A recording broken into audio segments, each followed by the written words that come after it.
بیوی کو بھی طلاق دے دینی چاہیے. اگر ماں باپ کے کہنے کے اوپر بیوی کو طلاق دینی ہے تو پھر تو شادی کرنے کی ضرورت ہی نہیں.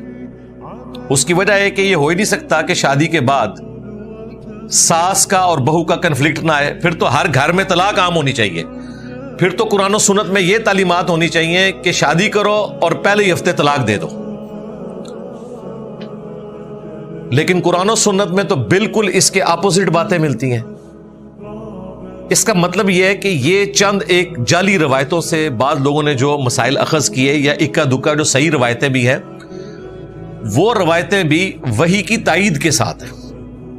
جس طرح عبداللہ ابن عمر کے بارے میں آتا ہے کہ ان کی بیوی کے ساتھ حضرت عمر کا کنفلکٹ تھا اور انہوں نے کہا اسے طلاق دے دو.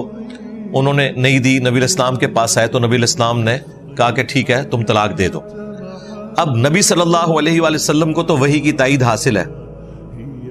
وہ اگر کسی سے فرما رہے ہیں تو وہ صرف زبانی کلامی نہیں کہہ رہے.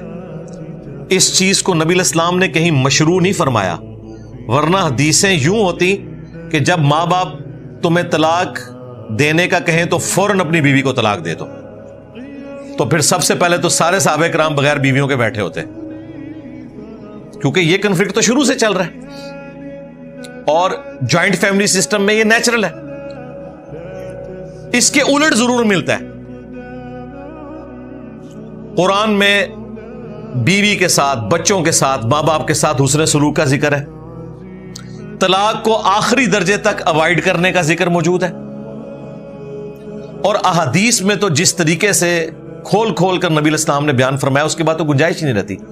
بخاری مسلم میں حدیث ہے, عورت مرد کی ٹیڑھی پسلی سے پیدا ہوئی ہے, اسے سیدھا کرنے کی کوشش نہ کرو ورنہ اسے توڑ بیٹھو گے, اور اسے طلاق دینا اسے توڑنا ہے. اس کا مطلب ہے نبی علیہ السلام نے کہا کہ نہیں توڑنا اسے. اس میں الفاظ ہیں اس سے نفع حاصل کرو, اسے سیدھا کرنے کی کوشش نہ کرو, یعنی توڑنے کی کوشش نہ کرو, یعنی کہ طلاق دینے کی کوشش نہ کرو. یہ حدیث بخاری میں بھی ہے, مسلم میں بھی. مسلم شریف میں تو اتنی حیران کن حدیث ہے. نبی علیہ السلام نے فرمایا شیطان کا تخت پانیوں پہ لگا ہوا ہے. شام کے وقت سارے چیلے آ کے اسے رپورٹ کرتے ہیں آج ہم نے فلاں شخص سے فلاں گناہ کروایا, فلاں شخص سے فلاں گناہ کروایا. شیطان خوش نہیں ہوتا, بڑا بڑا گناہ وہ گنواتے ہیں, بدکاری کا, چوری کا.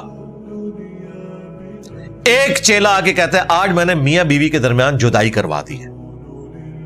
شیطان اسے گلے لگا لیتا ہے کہ اصل کام تو نے کیا. اس حدیث کی روشنی میں کیا یہ بات فٹ ان بیٹھتی ہے کہ ماں باپ کے کہنے پہ بیوی کو طلاق دے دی جائے؟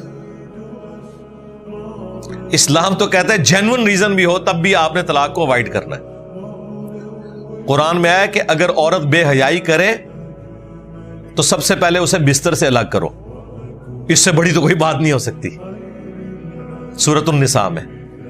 پھر بھی صحیح روش اختیار نہ کرے تو اسے مارو. وہ بھی ویشیوں کی طرح نہیں مارنا, صرف چھوٹے بچوں کو جس طرح ڈانٹ ڈپٹ کی جاتی ہے اس میں بھی چہرے پہ مارنے سے منع کیا, ہڈی پسلی توڑنے سے منع کیا, ایک سازش کے طور پہ.